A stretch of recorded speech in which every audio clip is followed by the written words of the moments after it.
آج میں آپ کے سامنے ایک دلچسپ اور بہترین واقعہ آپ کے سامنے بیان کرنے جا رہا ہوں، جس کو قرآن نے بھی احسن القصص کہا ہے، یعنی بہترین قصہ کہا ہے۔ بہترین قصہ میں آپ کے سامنے بیان کرنے جا رہا ہوں۔ مجھے امید ہے کہ آپ سب پوری دلچسپی کے ساتھ اور دل جمعی کے ساتھ سنیں گے، اور آخر میں اس واقعے سے ہمیں کیا سبق ملتا ہے 2-4 منٹ میں اس پر بھی روشنی ڈالوں گا۔ اس واقعے سے مراد حضرت یوسف علیہ السلام کا واقعہ ہے۔ اللہ رب العزت نے ہمیں اور آپ کو اس روئے زمین پر ایک مقصد کے تحت بھیجا ہے۔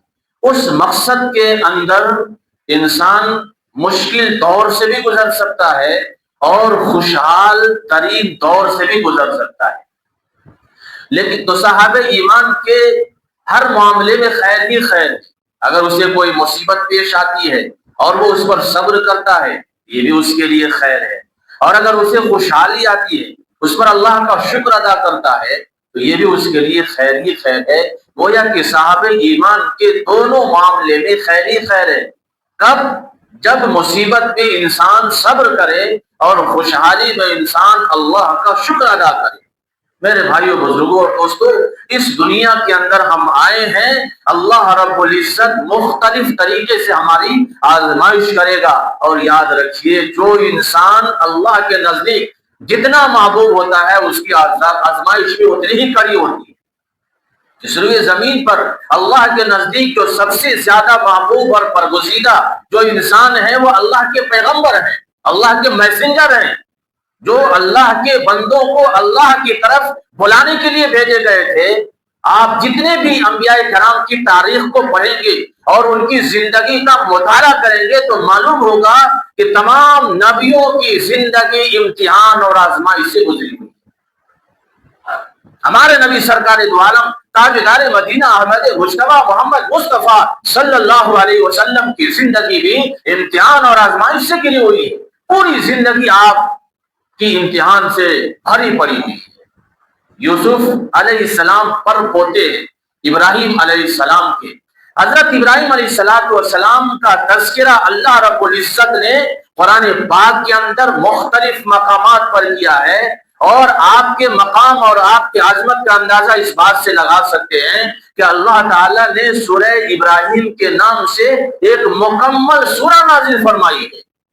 جس طرح پردادا کے نام سے اللہ نے ایک سورت نازل فرمائی، یوسف علیہ السلام کے مقام اور مرتبہ کی اہمیت کا بھی آپ اندازہ اسی طرح لگائیں کہ اللہ رب العزت نے پرپوتے کے نام سے بھی ایک مکمل سورہ نازل فرمائی، جس کا نام سورہ یوسف ہے، جو 12ویں پارے کے آدھے سے شروع ہوتا ہے اور 13ویں پارے کے آدھے پارے سے پہلے ختم ہوتا ہے۔ اور اس واقعے کو جب ہم پڑھتے ہیں تو یوسف علیہ السلام کی پوری زندگی امتحان سے گری ہوئی ہے۔ آخر میں اللہ رب العزت نے انہیں تخت سے نوازا، بادشاہ بنایا۔ یوسف علیہ السلام کا تذکرہ اللہ رب العزت نے قرآن کے اندر 36 مرتبہ ذکر کیا ہے، اور خود سورہ یوسف کے اندر 24 بار 24 مرتبہ آپ کا نام آیا ہے۔ یوسف علیہ السلام کی زندگی جب آپ 13 سال 14 سال کے ہوئے تو نبوت کے آثار ظاہر ہونے لگے، نبوت کے آثار آپ پر ظاہر ہونے لگے۔ یوسف علیہ السلام نے خواب دیکھا تھا، قرآن میں اللہ نے ہو اس خواب کا تذکرہ کیا ہے۔ اذ قال یوسف لأبیہ یا ابت انی رأیت 11 کوکبا والشمس والقمر رأیتهم لی ساجدین۔ یہ خواب ہے جس کے اندر یوسف بیان کرتے ہیں کہ اے ابو جان، ہم نے خواب دیکھا ہے کہ 11 ستارے، چاند اور سورج میرا سجدہ کر رہے ہیں۔ تو یعقوب علیہ السلام جو ان کے والد ہیں، یعقوب علیہ السلام نے ہمدردی میں، شفقت اور محبت میں یہ فرمایا کہ میرے بیٹے لا تقصص رؤیاک علی اخوتک فیکیدوا لک کیدا ان الشیطان للانسان عدو مبین۔ یہ جو خواب جو ہم کو بیان کر رہے ہو، اس خواب کا تذکرہ کسی کے سامنے بیان نہ کرنا، خاص طور سے اپنے بھائیوں کے سامنے اس خواب کا تذکرہ نہ کرنا۔ اس خواب کی تعبیر کہ 11 ستارے، چاند اور سورج میرا سجدہ کر رہے ہیں، 11 ستارے سے مراد ان کے 11 بھائی تھے، اور چاند اور سورج سے مراد ان کے والد اور والدہ تھی۔ آپ جانتے ہیں کہ یعقوب علیہ السلام کی 2 شادیاں ہوئی تھی، پہلی بیوی سے 10 بیٹے تھے اور دوسری بیوی سے 2 بیٹے بنیامین اور یوسف، یہ دونوں حقیقی بھائی تھے، اور باقی جو 10 بھائی تھے یہ اللہ کے بھائی تھے۔ تو یعقوب علیہ السلام نے مکمل طور پر یہ نصیحت کی کہ اس خواب کا تذکرہ اپنے بھائیوں کے سامنے بیان مت کرنا۔ یوسف سے بے انتہا محبت تھی، آپ بہت زیادہ ان کو چاہتے تھے، بہت زیادہ پیار کرتے تھے، بھائیوں کو یہ چیز اچھی نہیں لگتی تھی۔ قرآن پاک میں اللہ رب العزت نے سورہ یوسف کے اندر ہی بیان فرمایا، اذ قالوا لیوسف واخوہ احب الی ابینا منا ونحن عصبہ، کہ میرے ابو جان، ہم 10 بھائی ہیں ایک والد سے، ایک ماں سے 10 بھائی ہیں، اور ہم جماعت کی شکل میں ہیں، اگر ہمارے اوپر کوئی آفت آ سکتی ہے تو ہم ان کا مقابلہ کر سکتے ہیں، اس کے باوجود ہمارے والد محترم ہم سے زیادہ محبت نہ کر کے یوسف سے محبت کرتے ہیں، یہ انہوں نے کہا۔ اور قرآن میں آگے فرمایا ان ابانا لفی ضلال مبین، کہ ہمارے ابو صریح گمراہی میں ہیں، یعنی ہم جماعت کی شکل میں ہیں، ہم دشمن کا مقابلہ کر سکتے ہیں، اس کے باوجود یوسف سے زیادہ محبت کرتے ہیں، محبت تو ہم سے ہونی چاہیے۔ اب ان کے دل میں حسد پیدا ہونے لگا اور طرح طرح کے خیالات ان کے دل دماغ میں آنے لگے۔ اب ان لوگوں نے یہ سوچا کہ یوسف کو قتل کر دیا جائے۔ آگے اللہ نے ارشاد فرمایا اقتلوا یوسف او اطرحوه ارضا یخل لکم وجہ ابیکم وتکونوا من بعدہ قوما صالحین، اس کو قتل کر دو یا دور دراز شہر میں بھیج دو۔ اس طریقے سے آپس میں بھائیوں نے مشورہ کیا، اس کے بعد مشورے میں یہ طے ہوئی کہ بھائی یوسف کو کنویں میں ڈال دیا جائے۔ تو میرے بھائیوں بزرگوں، یہ خیر خواہانہ، بظاہر خیر خواہانہ انداز میں یہ بھائی ابو جان کے پاس جاتے ہیں اور کہتے ہیں کہ ابو جان، آپ یوسف سے بہت زیادہ محبت کرتے ہیں، آپ اس کو ادھر ادھر جانے نہیں دیتے ہیں، آپ ہمارے ساتھ بھیجیے تاکہ وہ بھی ہمارے ساتھ سیر و تفریح کرے، کھیل کود کرے۔ ابو جان نے اس وقت 2 باتیں کی اور فرمایا کہ 2 وجہوں سے میں تمہارے ساتھ بھیجنا پسند نہیں کرتا ہوں۔ پہلی بات تو یہ کہ میں یوسف سے بے انتہا محبت کرتا ہوں، میں نہیں چاہتا کہ میری نظروں سے ایک لمحہ کے لیے بھی یوسف دور ہو، اور دوسری وجہ یہ کہ یعقوب علیہ السلام نے کہا کہ مجھے اندیشہ ہے کہ بھیڑیا اسے اچک لے اور بھیڑیا اس پر حملہ کر دے۔ اب سوال یہ پیدا ہو سکتا ہے کہ یعقوب کے ذہن میں یہ بات کیسے آئی کہ بھیڑیا اچک لے گی؟ اس کا جواب یہ ہے کہ یعقوب علیہ السلام نے خود ایک خواب دیکھا تھا، اس خواب کے اندر انہوں نے یہ دیکھا کہ یعقوب علیہ السلام ایک پہاڑ کے اوپر ہیں اور پہاڑ کے دامن میں یوسف ہے اور ان کے اوپر 11 بھیڑیے حملے کر رہے ہیں، ان میں سے ایک بھیڑیا آپ کی حفاظت اور آپ کی مدافعت کر رہا ہے، اور مدافعت کر کے یوسف کو زمین کے نیچے چھپا دیا۔ یہ خواب یعقوب علیہ السلام نے دیکھا تھا۔ اس خواب کی تعبیر یہی تھی، 11 بھیڑیوں سے مراد ان کے 11 بھائی تھے، یا اس وجہ سے بھی منع کر دیا کہ سرزمین کنعان کے اندر بھیڑیے بہت زیادہ تھے، اس بنیاد پر یعقوب علیہ السلام نے منع کیا کہ کہیں ایسا نہ ہو کہ بھیڑیے انہیں اچک لیں۔ لیکن بہت زیادہ اصرار کرنے کی وجہ سے اور بہت زیادہ خیر خواہانہ انداز میں پیش آنے کی وجہ سے یعقوب نے یوسف کو اجازت دے دی کہ لے جاؤ۔ چنانچہ یوسف علیہ السلام بھائیوں کے ساتھ گئے، اور بھائیوں نے جو آپ کے ساتھ ظلم اور زیادتیاں کی، قرآن میں اللہ نے اس کا تذکرہ فرمایا ہے وَجَاءُوا أَبَاهُمْ عِشَاءً يَبْكُونَ قَالُوا يَا أَبَانَا إِنَّا ذَهَبْنَا نَسْتَبِقُ وَتَرَكْنَا يُوسُفَ عِندَ مَتَاعِنَا فَأَكَلَهُ الذِّئْبُ وَمَا أَنْتَ بِمُؤْمِنٍ لَنَا وَلَوْ كُنَّا صَادِقِينَ۔ بھائیوں نے یوسف کو کنویں کے اندر ڈال دیا، بھائیوں نے یوسف کو کنویں کے اندر ڈال دیا۔ یوسف اصرار کرتے رہے کہ مجھے ابو جان کے پاس پہنچا دو، مجھے ابو جان کے پاس لے چلو، لیکن بھائیوں نے نہیں سنا اور یوسف کو کنویں کے اندر ڈال دیا، اور کنویں کے اندر ڈالتے سمے رسی کو بیچ سے کاٹ دیا، جس کی وجہ سے یوسف کنویں کے اندر گر گئے۔ اللہ رب العزت نے حضرت جبریل کو بھیجا اور اپنے نبی کی حفاظت کے لیے ایک چٹان کو رکھ دیا، جس پر یوسف علیہ السلام محفوظ اور صحیح سلامت 3 دنوں تک کنویں کے اندر رہے۔ 3 دنوں تک کیسے کنویں کے اندر رہے؟ کسی نہ کسی بھائی کے اندر ہمدردی آئی جاتی ہے، جو ان کا بڑا بھائی تھا یہوذا، دوسرے بھائیوں سے چھوٹ کر کے روزانہ یوسف کے پاس کھانا پہنچاتے تھے، اور رسی کے ذریعے، ڈور کے ذریعے یوسف کو کھانا دے کر کے واپس آ جاتے تھے۔ اب ایک قافلہ گزر رہا تھا جو شام سے مصر جا رہا تھا، اس کو پانی کی ضرورت محسوس ہوئی، بھٹکتے ہوئے وہ قافلہ کنویں کے پاس آ پہنچا۔ اس قافلے کے جو پلانے کی ذمہ داری جس کی تھی وہ پانی لینے کے لیے گیا، اور جب کنویں کے اندر ڈول ڈالا تو اس ڈول کے اندر یوسف نکل آئے۔ اس قافلے والوں نے ان کے چہرے کو دیکھ کر کے کہنے لگے، یا بشرا ھذا غلام، بڑی خوشی کی بات ہے کہ یہ خوبصورت نوجوان ہم کو حاصل ہوا ہے۔ بھائیوں کو پتا چلا، بھائی دوڑے دوڑے آئے۔ بعض کے ذریعے پتا چلتا ہے کہ بھائیوں نے جو ہے کنویں سے نکال کر کے اس قافلے کے سے بیچ دیا، لیکن یہ روایت نہ توریت کے اندر نہ ملتی ہے، نہ کسی کتاب کے اندر ملتی ہے۔ صحیح خبر یہی ہے کہ اس قافلے والوں نے یوسف کو کنویں سے نکال کر مصر کے بازار میں لے گئے، اور مصر کے بازار کے اندر ان کے بھاؤ لگنے لگے، کوئی کچھ دے رہا ہے، کوئی کچھ دے رہا ہے۔ اس وقت کے جو بادشاہ تھے سب سے قیمتی ریٹ لگا کر کے یوسف کو انہوں نے خرید لیا۔ ادھر یہ بھائی روتے بلبلاتے ہوئے شام کے وقت میں ابو جان کے پاس آتے ہیں، اور رو رو کر کے کہتے ہیں کہ ابو جان، ہم سب جو ہے کھیل رہے تھے، کھیل کود میں مصروف تھے، اور یوسف کو سامان کی جگہ بیٹھا دیے تھے، ہم کھیلنے میں مصروف تھے، بھیڑیا آیا اور بھیڑیا نے آپ کو کھا لیا۔ قرآن میں اس کا تذکرہ ہے، وَجَاءُوا أَبَاهُمْ عِشَاءً يَبْكُونَ، عشاء کے وقت میں روتے ہوئے بلبلاتے ہوئے ابو جان کے پاس سارے بھائی پہنچتے ہیں اور کہتے ہیں، وَمَا أَنْتَ بِمُؤْمِنٍ لَنَا وَلَوْ كُنَّا صَادِقِينَ، ہم کتنے ہی سچائی پر ہیں اور یقین کے ساتھ آپ کو بیان کریں گے، آپ کو ہماری باتوں پر یقین نہیں آئے گا۔ اب یعقوب کریں تو کیا کریں؟ صبر کے سوا کوئی راستہ نہیں ہے۔ یعقوب علیہ السلام نے کہا، فَصَبْرٌ جَمِيلٌ، آپ نے صبر کر لیا، برداشت کر لیا۔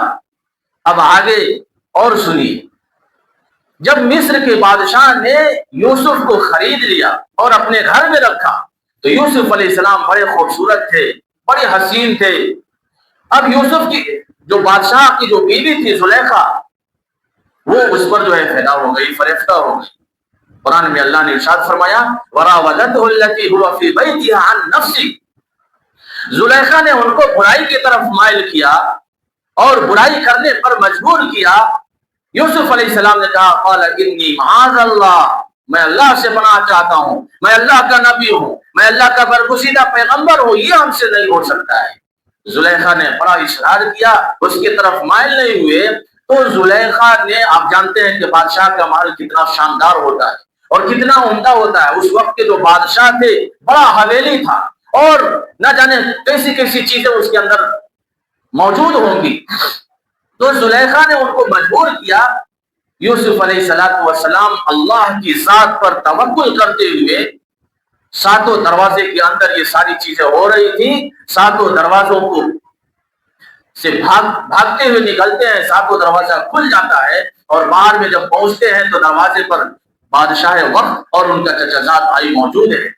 اب زلیخا نے تیور بدلتے ہوئے خود یوسف پر الزام لگا دیا کہ جس غلام کو آپ نے خرید کر کے لایا وہی غلام آپ کی بیوی کے ساتھ غلط حرکت کر رہا، اس طرح کا الزام اس نے لگایا۔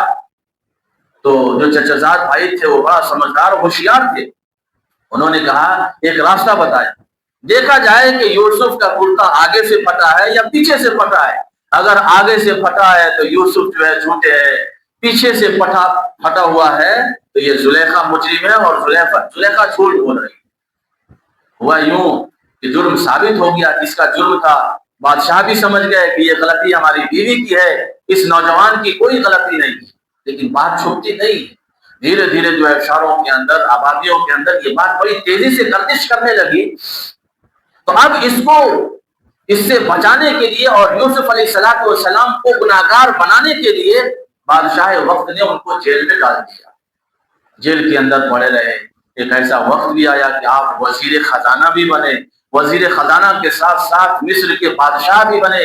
پھر آپ کے تمام بھائی آپ کے پاس گئے، جب 5 سالی آیا، کئی دفعہ جانا ہوا۔ جب دوسری دفعہ جانا ہوا تو بھائیوں نے محسوس کیا لگتا ہے کہ یہ ہمارا بھائی ہے، پوچھا قالوا اِنَّكَ یوسف، یوسف علیہ السلام نے کہا کہ ہاں ہم یوسف ہیں۔ میرے بھائیوں بزرگوں، واقعہ بہت لمبا ہے، اس واقعے کا خلاصہ میں آپ کے سامنے پیش کرتا ہوں کہ اس واقعے سے ہمیں کیا سبق ملتا ہے، اور بھی بہت ساری باتیں، لیکن اس واقعے سے ہمیں جو سبق ملتا ہے وہ آپ کے سامنے رکھ کر اپنی بات کو ختم کرتا ہوں۔ اس واقعے سے پہلا سبق صبر کی اہمیت کا پتہ چلتا ہے میرے بھائیو بزرگوں، انسان جتنے بھی مشکل ترین دور میں رہے، مشکل حالات میں رہے، اس مشکل حالات میں اگر انسان صبر کرتا ہے تو یہ صبر انسان کی کامیابی کی کنجی ہے۔ جیسا کہ یوسف نے اپنے بھائیوں کے ظلم، کنویں میں جانا، پھر جیل کے اندر جانا، یہ صبر کے ساتھ یوسف علیہ السلام نے برداشت کیا۔ اس واقعے سے دوسرا سبق یہ ملتا ہے کہ بہترین تدبیر کرنے والا اللہ کی ذات ہے۔ بظاہر انسان کے جو بھی حالات انسان کے خلاف نظر آتے ہو، انسان پریشان نظر آتا ہو، ان حالات میں بھی اللہ رب العزت بہترین راستہ بنا دیتا ہے، جیسا کہ اس واقعے کے اندر یوسف کو کنویں کے اندر ڈالا گیا، جیل میں گئے، پھر وقت کے بادشاہ بنے۔ ان مشکل ترین دور میں بھی اللہ رب العزت نے بہترین راستہ بنایا۔ تو بہترین تدبیر کرنے والی ذات اللہ ہے، ہمیں اللہ کی ذات پر توکل کرنی چاہیے۔ اس واقعے سے ہمیں تیسرا سبق یہ ملتا ہے کہ ہمیں حسد سے بچنا چاہیے۔ یہ حسد بڑی خطرناک مرض ہے، کینسر سے بھی زیادہ خطرناک مرض ہے۔ یہ انسان کے نیکیوں کو اس طرح برباد کر دیتی ہے جس طرح آگ جو ہے کوئلے کو جلا کر کے راکھ کر دیتی ہے۔ یہ حسد جب گھر کے اندر پیدا ہو جائے، گھر تباہ، محلے کے اندر حسد پیدا ہو جائے، محلہ تباہ، شہر کے اندر حسد پیدا ہو جائے، شہر تباہ ہو جاتا ہے۔ مشکل ترین دور میں یوسف کے بھائیوں نے آپ کے ساتھ حسد کیا، جس کی وجہ سے ان کی خاندانوں کے اندر میں دوریاں پیدا ہوئی، بھائی بھائی میں جو ہے دوریاں پیدا ہوئی۔ یہ الگ بات ہے کہ یوسف علیہ السلام نے ان کو اپنے سے گلے لگایا۔ اور اس واقعے سے ایک سبق یہ بھی ملتا ہے کہ ہمیں ہر حالت میں اپنے کردار کو اور اپنے اخلاق کو قائم دائم رکھنا ہے۔ یہ ایک مومن کی پہچان ہے۔ یوسف علیہ السلام کے سامنے جب برائی کی پیشکش کی گئی تو یوسف علیہ السلام نے اللہ پر بھروسہ کرتے ہوئے اس برائی والے پیشکش کو ختم کر دیا اور اس کو قبول نہیں کیا، بلکہ اپنے کردار پر ذرہ برابر بھی آنچ نہیں آنے دی۔ لہذا ہمیں اس واقعے سے سبق ملتا ہے کہ اپنے کردار کو ہمیشہ پاک کردار بنا کر کے رکھنا ہے، اپنے اخلاق کو ہمیشہ با اخلاق بنا کر کے رکھنا ہے، اس لیے کہ قیامت کے دن اخلاق کے ذریعے ہی بہت سارے لوگ جنت کے اندر جائیں گے۔ جس کا اخلاق جتنا بلند ہوگا، جتنا اونچا ہوگا، وہ اتنا ہی اللہ سے قریب ہوگا، انبیاء سے قریب ہوگا، انبیاء کے راستے پر چلنے والوں سے قریب ہوگا۔ اور ایک آخری بات اس واقعے سے ہمیں یہ سبق ملتا ہے، جب انسان طاقتور ہو تو طاقتور ہونے کے باوجود انسان کو معافی کا پہلو اختیار کرنا چاہیے۔ یوسف کے بھائیوں نے آپ کے ساتھ کنویں میں ڈالا، پھر اس کے نتیجے میں آپ زلیخا کی بد کرداری کی وجہ سے آپ کو جیل میں جانا پڑا۔ ان تمام چیزوں کو آپ نے قبول کیا اور ایک ایسا وقت بھی آیا کہ مصر کے بادشاہ بنے۔ جب یہ بھائی آپ کے دربار میں پہنچتے ہیں، سب نے پہچان لیا کہ یہ ہمارا بھائی ہے، تو یوسف علیہ السلام اب تک جو ہے مظلوم تھے، بے بس تھے، بے کس تھے، لیکن جب ان کے پاس قوت آئی، طاقت آئی، حکومت آئی، اس کے باوجود یوسف نے بجائے انتقام کے اور بجائے بدلہ لینے کے، یوسف علیہ السلام نے اپنے تمام بھائیوں کو ظلم کو بھلا کر کے انہیں معاف فرما دیا۔ ہمیں اس واقعے سے یہ سبق ملتا ہے کہ طاقت ہونے کے باوجود ہم اپنے ماتحتوں کو معاف کرنا سیکھیں، ہمارے ماتحت میں جو لوگ رہتے ہیں انہیں معاف کرنا سیکھیں، نظر انداز کرنا سیکھیں۔ میرے بھائیوں، بزرگوں اور دوستوں، اللہ رب العزت سے دعا فرمائیے کہ اللہ تعالی ہم لوگوں کو صراط مستقیم پر چلنے والا بنائے اور ہمارا ایمان مضبوط اور پختہ بنائے اور آپس میں مل جل کر کے پیار اور محبت کے ساتھ زندگی گزارنے والا بنائے۔ یہی ہماری دعا ہے۔ اللہ تعالی ہم سبوں کو مل جل کر کے رہنے کی توفیق نصیب فرمائے۔ جو بھی کمی کوتاہی ہے اسے نظر انداز کرنے والا ہمیں بنائے، اور حسد جیسی کینسر سے زیادہ خطرناک حسد سے اللہ تعالی ہماری حفاظت فرمائے۔ انبیاء کے اولاد کے اندر جب حسد آ سکتی ہے تو ہم اور آپ اس لیول پہ تو ہے نہیں، ہمارے اندر بھی حسد آ سکتی ہے۔ اللہ تعالیٰ سے دعا مانگنی چاہیے کہ اللہ ہمارے اندر حسد جیسی بیماری سے حفاظت فرما۔ وآخر دعوانا الحمدللہ رب العالمین۔